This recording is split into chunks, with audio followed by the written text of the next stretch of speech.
This is Radar from the Entertainment Blog coming at you with another edition of MLB Observation. This time it's Hotstove edition, the second week of the offseason of this year's 2024 season ending into this year's 2025 next season. Jimmy Heggert is going to the Rockies on a minor league deal. Zach Neto, unfortunately, is going to have a shoulder surgery, so he's going to miss the start of the season. So the young, promising shortstop for the Angels is going to miss time. But again, the Angels are a bad team. They're not going anywhere, so be it. Brandon Liebert, I don't know what I didn't write where he went, but I'll have to look that up in a moment. Alec Jackson, the catcher who played for the Rays this year for a good chunk, is now on the Reds minor league deal. Blind Madras re-signed with Detroit. Jason Cut and Manuel Ramirez. Luis Cervello is going to Texas, but apparently get a major league deal. Never heard of him. Vasile Mason is now in the Orioles minor league system. Nick Allen got traded to Atlanta for Jared Johnson. Nick Allen's a useful utility player, and with Atlanta having so many injuries last year, utility players like that will come in handy. And Nolis Paredes is going to Atlanta. Leo Lopez is going to the A's. Nicky Lopez and Sam Peralta were the first two players listed that were cleared waivers. I have to say this, as a Chicago White Sox fan, and Nicky Lopez being a local guy and him being useful for the White Sox, playing three positions really well and being nominated for a Gold Glove this year, I don't know why the White Sox were like, you know what? Let's get rid of him. Why? The Sox don't have a clear everyday second baseman. They don't have a clear everyday shortstop after they traded Paul Young at the deadline. And they don't have a clear third baseman after they told Moncada, you know what, we'd rather pay you to be a free agent. So there's question marks at three positions, let alone who's going to be the backup. So why get rid of Nicky Lopez? I don't understand it. It was a good one-year experiment. That dude got nominated for a Gold Glove. Notable guys who became free agents for the White Sox, because they said there was like 23 total, with Corey Abbott, Matt Foster, who came back from injury, Devi Garcia, who's bounced around. I think he was on Tampa Bay originally, started in relief. Travis Larkins Jr., Jimmy Lambert, who again also came off major injury to come back. Edgar Navarro, Nicholas Padilla, Lane Ramsey, catcher Carlos Perez. I didn't know this, but Michael Chavis was apparently in a minor deal with the Whites, was in the Sox minor league system. That would have been cool to know. I know they never called him up, but that's still nice to know. Wilmer Defoe, the former Nationals utility player, apparently is on the White Sox. Mark Payton, who I think has gone back and forth between the White Sox and Japan on a minor league deal, was on the team this year. And this Cannon Smith and Jibba, whose brother's on Seattle, was also a free agent.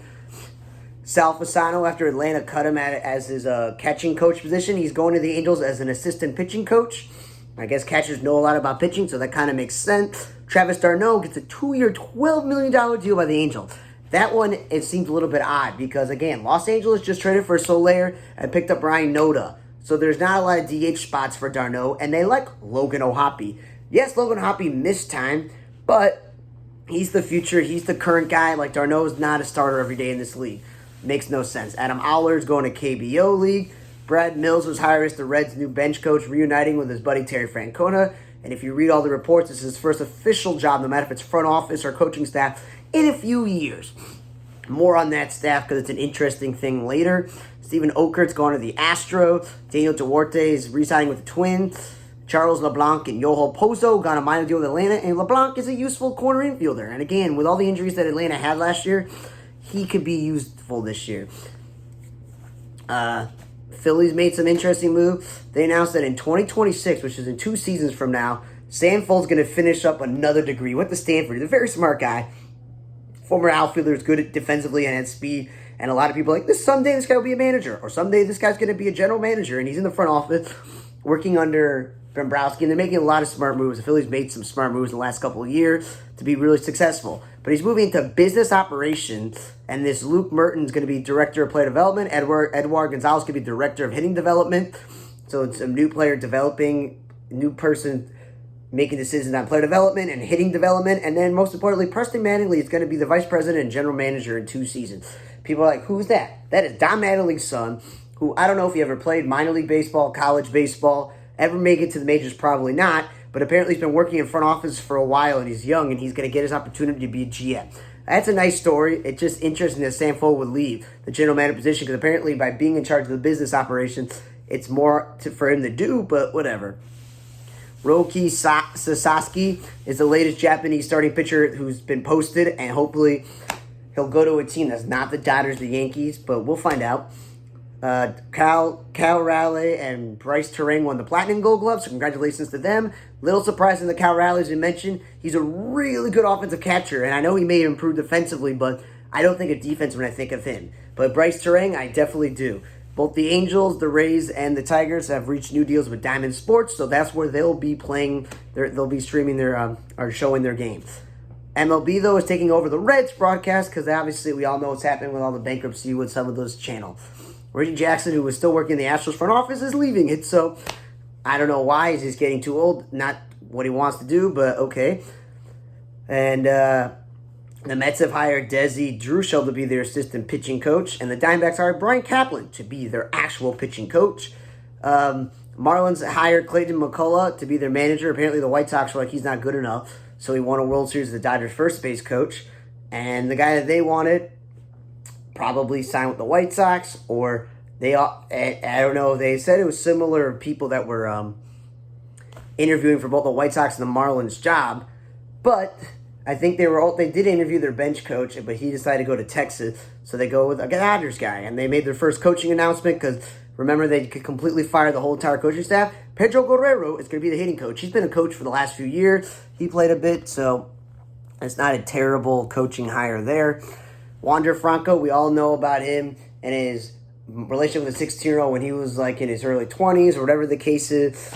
And whatever prosecutors and things happens, and he's been on like the restricted list, whatever it is. Well, he got arrested for like a gunfight with someone else, like firing off guns. So the dude just continued to throw away his career. He probably could have been a perennial all-star because of his offensive and defensive game and his speed, and probably the greatest shortstop in Tampa Bay Rays history. But throw that all away. Twins front office moves. Dave St. Peter is stepping down. So Derek Favali and Jeremy Zolg each get promoted up. So that's the new hierarchy there. The Rays, unfortunately, as we talked about Wander Franco, bad news for them. We talked about how the hurricane destroyed the stadium, and they're not sure if they'd be fitted, if it would be ready to be fixed in time for the season. They'd have to play like half the season somewhere else, whatever it was, and that they are sure if they want to pay for it. But it would cost $55.7 million to fix. And if apparently in 2028 they're moving to a new stadium, I don't know what the ownership group is going to do. But just like the A's, who are now playing in Sacramento because the Vegas stadium isn't ready and they can't play in Oakland apparently, that they're going to play at the Steinbrenner Stadium field for this season in actual Tampa Bay. And I remember very vividly when I went to Tampa Bay last year and I got a tour of the Tampa Bay Buccaneers Stadium. I was like, wow, what's that across the street? It's not just a regular minor league stadium. It seems like the Yankees maybe had their whole spring training complex there because the thing was massive. So it's not like it's going to be like, oh no, it's not a great stadium, but that's the choice they're going to have to make. So that I find that to be interesting there. That's where they're going to be playing. Chris Holt is now the Red Sox bullpen coach. Former Orioles coach is going to be there. Grant Fink is now the hitting coach in Cleveland. Craig Albernaz has been moved to assistant manager on that staff, while Matt Haig is the Pittsburgh Pirates' new hitting coach. Mark Lowy is the assistant pitching coach in Philadelphia. Kevin Newman signed a deal with the Angels. Not sure if the Major League or minor league deal, but we talked about Zach Neto missing the first half of the season. Newman's a good, useful infielder. Red Sox picked up Justin Wilson, a one-year deal. This guy's healthy. He's a good left-handed pitcher. Cole Irvin's gone to the KBO. Scott Kingery, who's now with the Angels, avoided arbitration. Jack O'Loughlin is going to go to the Rockies. Angels have designated Matt Tice for assignment in the wake of the Darno signing, and I've been telling you this Tice before 2023 and 2024. He had more career ratings at first base, third base, and corner outfield. So we'll see what happens there. Ryan Helsley and Emmanuel Clase won the Relievers of the Year. Makes sense. They both were dominant. Otani won the DH of the Year. Apparently, that's only giving it to one league. I thought they would have given it, I don't know, to the American League, but they only announced the Otani one. Maybe, just maybe. Hank Aaron Award went to both Otani and Judge, which makes sense. Dave Sims, the longtime Mariners broadcaster, is going to be the Yankees' new radio play-by-play announcer. Congratulations to him. Sherman Johnson has been added to the Orioles staff. He's been rising up their level of coaching system after a brief major league career with the Angels, while Randy Wynn has been hired as vice president of player development for the Giants, with Buster Posey making those moves. That's cool. Randy Wynn played for the Giants, played some significant years with them, so that makes sense. Garrett Crochet in the American League and Chris Sale in the National League won Comeback Players of the Year, and we kind of know with Chris Sale winning Gold Gloves and probably going to win the official Cy Young Award and now the Comeback Award, and maybe 3 awards from this year. And I knew Garrett Crochet was going to win it because who comes off major surgery to be officially a starting pitcher in Major Leagues when you've never been a starting pitcher in Major League and make the All-Star team? That's pretty darn impressive for that.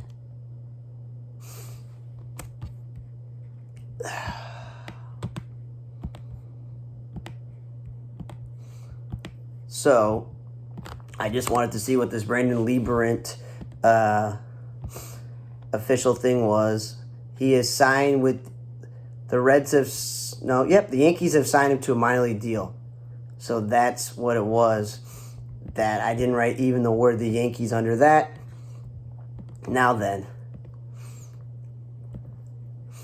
This year's first team all MLB is Aaron Judge, Juan Soto, Mookie Betts. One thing I want to point out is Mookie Betts missed a huge chunk of the season. I don't get why he'd be first. If you put him a second team or third team like they do in the NBA for guys who are just like really good, then that's fine. Relief pitchers were Helsley and Class A, which makes sense. DH was Ohtani. William Contreras was catcher. Guerrero Jr. was first base. Jose Ramirez for third base. Bobby Witt and Ketel Marte were up the middle. I don't know if I would have picked Vlad Guerrero or William Contreras as the best catcher in baseball, but I mean, the season they had, not bad. And Ramirez had a lot of tough competition. Tariq Skubal, Zach Wheeler, Chris Sale, Corbin Burns, and Paul Skeens were the 5. As I said last week, I'm not a Cubs fan, but I think the overhype of Paul Skeens being the rookie who starts the All-Star game on a bad team and not get as many innings and be a much better pitcher than Imanaga was, I don't get the Paul Skeens being on the first team. I would, in my opinion, think there's probably,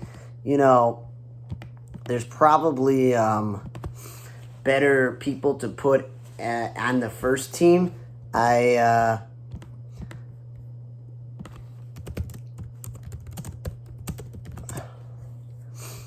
That's where I'm thinking there's a little bit of a issue there, putting Paul Skeens over someone else, putting Mookie Betts over someone else. That's all I'm saying. Because second team with Salvador Perez makes sense. Bryce Harper and Altuve, Lindor, and Machado. They went with Jarren Duran, Teoscar Hernandez, and Jackson Merrill. If you were to put Teoscar Hernandez on team 1 and Mookie Betts on second, Dodgers fans probably wouldn't have been that upset because it's the same team. Yordan Alvarez with a DH would make sense, which I don't know who won the American League DH of the year. And then Dylan Cease deserved it. And Monaco I just talked about. Michael King apparently. Seth Lugo definitely deserved it. Framber Valdez. And then Mason Miller and Kirby Yates.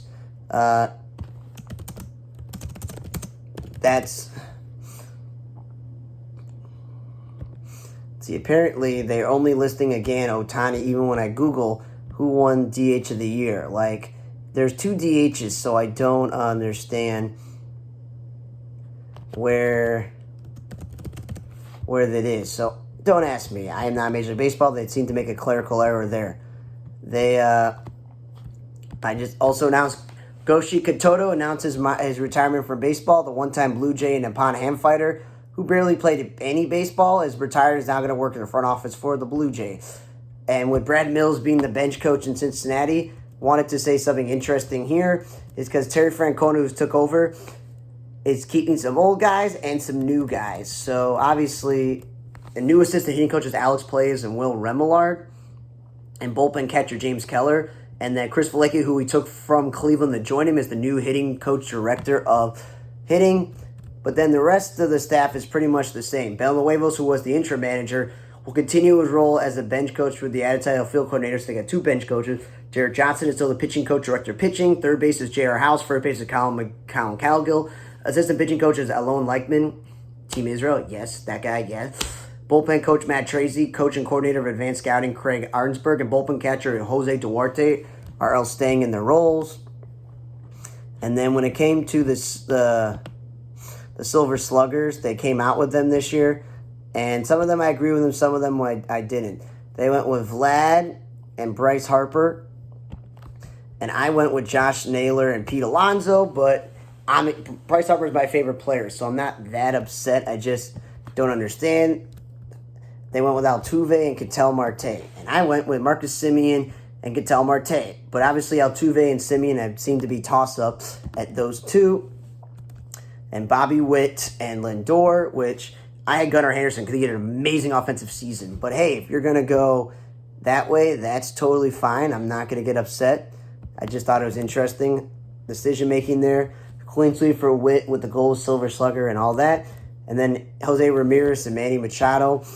I went with Jose Ramirez, and I went with Suarez. I thought he had an incredible year offensively, but it's tough. And then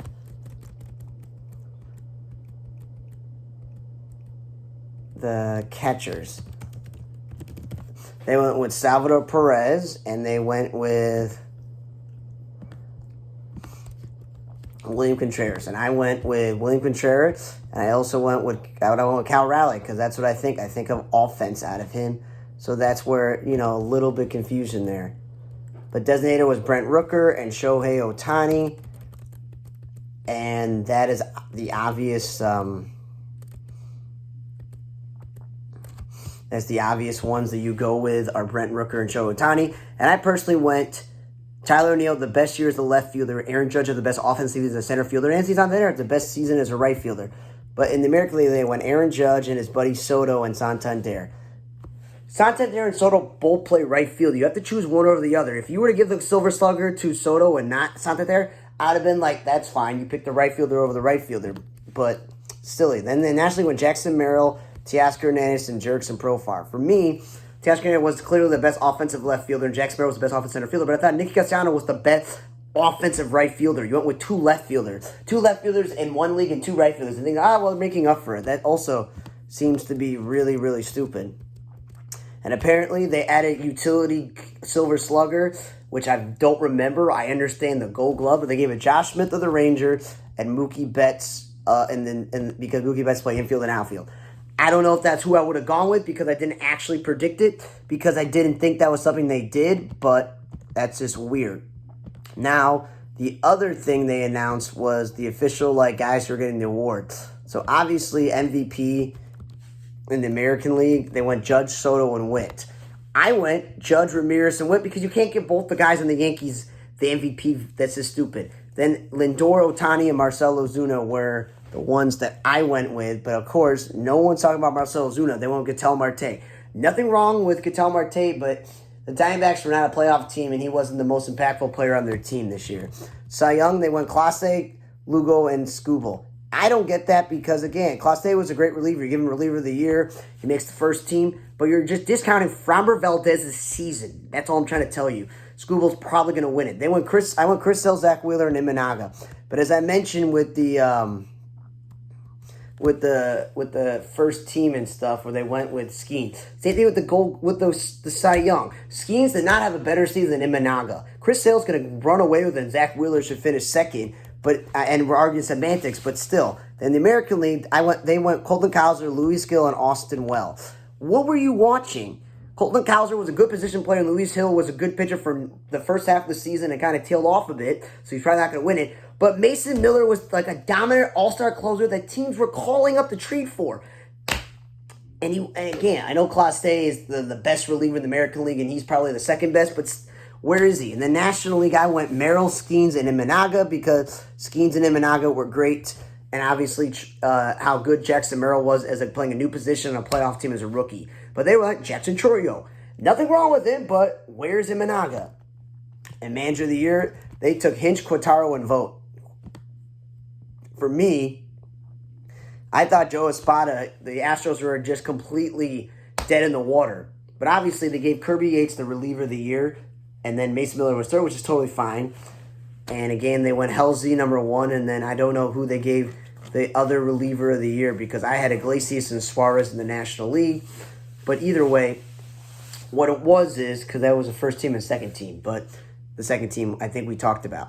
So yeah, I knew that it was going to be either the Royals or the Tigers manager. I thought the Royals were guy deserved them way more. AJ Hinch has been there and done this before on two other teams. Quintaro's like a recently new manager, but it's probably going to be Stephen Vogt's manager to thing, but I think maybe the Royals guy had a much better thing. And nationally, I went Murphy of the Brewers, Mendoza of the Mets, and Mike Schilt of the Padres. And obviously, that's what's there, so those kind of make sense.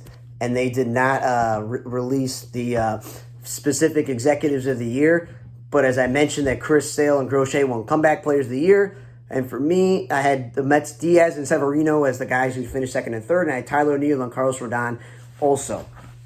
Obviously, I think the Guardians, Mike Chernoff, and the Jed Hoyer of the Cubs probably should win Executives of the Year, but that was me. And we'll get to the last three things here. The Guardians announced New Jersey. Check them out. Red hat with the blue, and then new white jersey with Guardians on there. And then they have the gray with the red and blue stripes with the blue hat. Then they have the Reds. Then they have the blue ones with the C and the Cold Guardian wings. Check it out. Rest in peace to Bud Daly, the former pitcher who had a 60-64 record, 4.03 ERA, 549 strikeouts, pitched for the Cleveland Indians, the Kansas City A's, and the Yankees. Won 2 World Series in 1961-62 with the Yankees and made 4 All-Star teams. So happy rest in peace to him. You could say I won 2 World Series and made 4 All-Star teams. And then rest in peace to Don Ferrace. He had a 1936 lifetime record with a 4 ERA and 350 strikeouts. He pitched for the Orioles, Cleveland Indians, Chicago White Sox, Philadelphia Phillies, and St. Louis Cardinals. Rest in peace to him. Thanks again for listening to Week 2 of the 2024 Hot Stove offseason, leading into next year's 2025 season. For the Table Block, I'm Raider. See you guys next time.